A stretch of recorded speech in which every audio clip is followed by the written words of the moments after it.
Pierre Rabhi, auquel je me réfère à maintes reprises dans l'ouvrage, raconte volontiers la légende amérindienne qui parle d'un petit colibri. Un jour, dit la légende, il y eut un immense incendie de forêt. Tous les animaux, terrifiés, atterrés, impuissants, observaient le désastre. Seul le petit colibri s'activait, allant chercher quelques gouttes d'eau avec son bec pour les jeter sur le feu.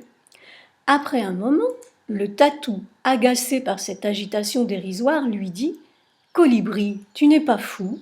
Ce n'est pas avec ces gouttes d'eau que tu vas éteindre le feu. » Et le colibri lui répond « Je le sais, mais je fais ma part. » Réchauffement climatique, dérèglement écologique, crise économique et sociale, de nombreuses alertes rouges clignotent et nous signalent qu'il est urgent d'intervenir. En fait, nous sommes à un moment charnière de notre histoire, où des choix fondamentaux doivent être faits. C'est un moment délicat, difficile à traverser, mais porteur d'un immense potentiel. Les problèmes majeurs que nous rencontrons peuvent nous amener à refonder notre civilisation sur d'autres critères que le profit, la croissance, l'exploitation du vivant et la consommation.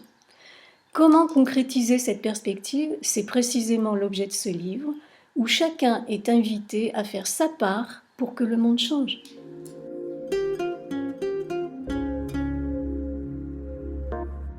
L'éthique n'est pas quelque chose qui vient de l'extérieur, dicté ou imposé. Ce n'est pas une religion ni une morale sclérosante. L'éthique, c'est un dialogue, un pacte avec soi-même qui s'appuie sur les valeurs profondes qui constituent notre humanité, comme par exemple le respect de toute forme de vie, la solidarité, le partage.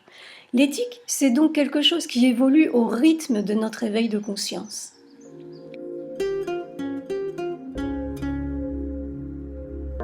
Si nous choisissons de nous laisser guider par l'éthique, nous en arrivons à modifier nos comportements parce que nous comprenons que tous nos actes, nos choix de vie, ont des conséquences sur notre environnement, sur notre entourage et sur nous-mêmes, bien sûr.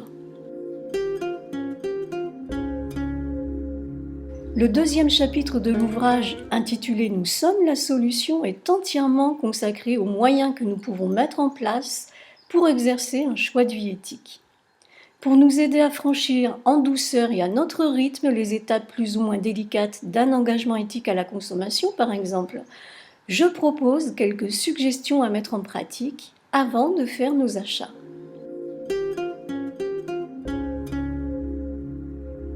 Le bonheur est souvent confondu avec le plaisir. Ce sont deux ressentis complètement différents. Le plaisir est lié à une action. D'ailleurs, l'expression « se faire plaisir » illustre bien cette notion d'action. Le bonheur est un état d'être qui s'appuie sur la paix intérieure, d'où le fait que l'une des clés du bonheur est la connaissance de soi. Cela suppose une éthique qui va nous amener à exercer une vigilance sur nos états émotionnels, nos pensées et la portée de nos actes.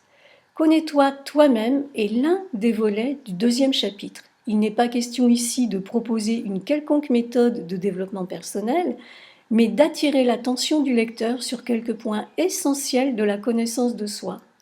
Ceci me semble important parce que le changement que nous souhaitons tous ne peut venir que de notre évolution intérieure.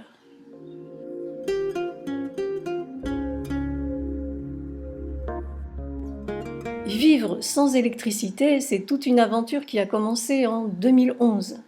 Cela suppose un choix de vie axé sur la sobriété, la simplicité et une éthique de vie, bien sûr. À ma manière, je mets en pratique la sobriété heureuse chère à Pierre Rabhi. Mais tout ceci ne va pas sans interroger l'entourage ou le voisinage.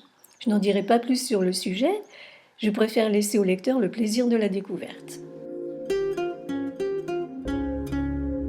La crise d'une ampleur rare que nous traversons n'a d'autre sens que d'appuyer là où ça fait mal et de nous dire « avançons autrement ». Nous ne résoudrons pas les problèmes majeurs auxquels nous sommes confrontés sans faire appel à nos ressources intérieures.